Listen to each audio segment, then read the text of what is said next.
Parisien que vous connaissez très bien, Cécile Sépulcre, bonsoir. Bonsoir. Vous publiez votre premier roman chez Balland, Le défilé des vanités, la mode sans dessus dessous. C'est à la fois drôle et féroce, hein. Vous racontez des histoires parallèles, des histoires croisées dans un très chic magazine de mode. Qu'est-ce qui vous fascine dans ce milieu ? En fait, je suis à la fois fascinée et distancée. Au départ, je venais d'un autre univers, donc je suis arrivée là un peu comme un ethnologue. Je prenais des notes sur toutes les extravagances et les bizarreries, les règles étranges de ce milieu. Et puis, malgré tout, je me suis laissée gagner par la fascination parce que c'est le monde du beau. Et le beau, c'est même nécessaire à l'équilibre humain, c'est vital. C'est aussi un monde qui est dans une bulle, mais qui est aussi très proche de la société, qui est en complète osmose, parce qu'il faut réagir à toutes les tendances. Donc il y a une interaction qui est intéressante.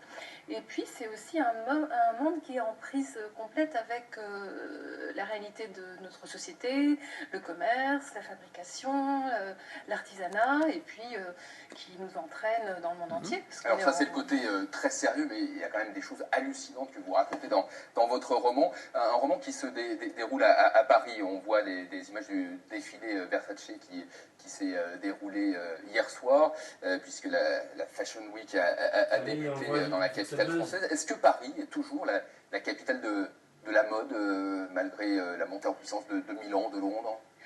Oui, je pense, parce que c'est à Paris qu'il y a d'abord les plus grands groupes de mode, hein, les grandes griffes. C'est toujours le berceau de la couture, comme on le voit aujourd'hui, c'est l'actualité. C'est là qu'ont lieu les plus grands défilés, les défilés aussi les plus variés, les plus créatifs.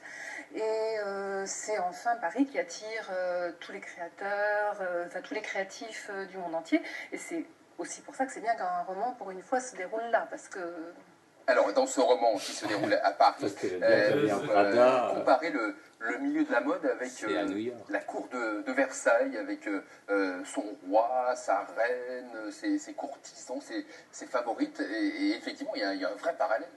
Mais oui, en fait, il y a tous les acteurs, des princes jusqu'aux mignons, aux princesses, etc. D'ailleurs, je pense que s'ils devaient se réincarner aujourd'hui, ils se précipiteraient tous dans cette bulle, bien à l'abri, avec cet univers où on recrée tout un système de caste, où il y a des codes très précis, une étiquette. Et d'ailleurs, l'action se passe souvent dans des palais magnifiques. L'univers de la mode s'est approprié cet univers. Et on voit d'ailleurs des descendantes des princesses qui officient comme attachées de presse ici et là. Il y a un parallèle très amusant. Alors ces codes, ces rituels, on les retrouve également au bord des podiums parisiens. On va voir des images du défilé Dior qui a eu lieu aujourd'hui. Que faut-il voir que les téléspectateurs, que je ne vois pas, moi, quand on voit ces images-là, quels sont les codes cachés ? Alors, si je parle uniquement du défilé, podium, ce qu'on peut remarquer, c'est qu'il y a un parti pris de minimalisme, donc une volonté de modernité clairement affichée. On remarque aussi qu'il n'y a plus d'imprimés. On est donc vraiment passé dans un cycle sur les tissus, les effets de surface, qui correspond à un cycle plus profond qu'il y a dans la mode. On remarquera aussi qu'elles sont... Bon, là, elles sont sur des talons, mais il y a d'autres silhouettes qui sont plus sur talons plats, ce qui va faire bien soulager certaines rédactrices de mode qui se croient obligées de errer dans Paris sur des talons de 16 cm, ce qui leur complique un peu la vie. Alors, moi, ce que je ne comprends pas, c'est pourquoi toutes ces mannequins ne sourient pas, pourquoi elles font la gueule, en gros, elles n'aiment pas ce qu'elles font, elles n'aiment pas ce qu'elles portent, pourquoi ne sourient-elles pas ?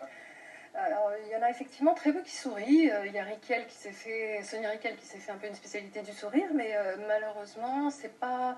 En fait, il y a ceux qui cherchent à... Chacun veut véhiculer une image, et certains veulent donner une image poétique et éthérée de leur univers, et puis d'autres vont vers la branchitude, et la branchitude, c'est sérieux, on rigole pas avec ça. Alors, dans votre roman, vous décrivez un autre défilé qui ne s'est pas tenu à Paris, mais qui s'est déroulé en plein désert au Niger. C'est imaginaire ou vous l'avez vécu, ce défilé au milieu du désert qui est tourné au fiasco, en fait ? Bon, alors ça va peut-être pas plaire à mon avocat que je vous raconte ça, mais c'est totalement vécu. Et vous ne citez pas de marque, donc. Non, mais c'est même en dessous de la réalité, parce que Donc c'est un défilé où il n'y avait pas d'eau, donc tout le monde était à la vodka. Donc il y a eu des situations totalement délirantes. Et puis c'est très drôle de voir ce milieu tellement précieux, tellement éthéré, tout d'un coup balancé en plein désert dans une situation sanitaire catastrophique et tous les vernis craquelants sous le soleil, voilà. sous l'effet du soleil et de la vodka. Et ben pour la suite à découvrir donc dans le défilé des vanités chez Ballant, merci Cécile, c'est peut-être venu nous voir. Moi je vais faire mon défilé du soir jusqu'au podium de la revue de presse avec directrice artistique. Faut tourner normalement. Pas tourner, mais on va voir la une de Libération peut-être. Alors c'est moins glamour. C'est comme ça, il la zappe maintenant.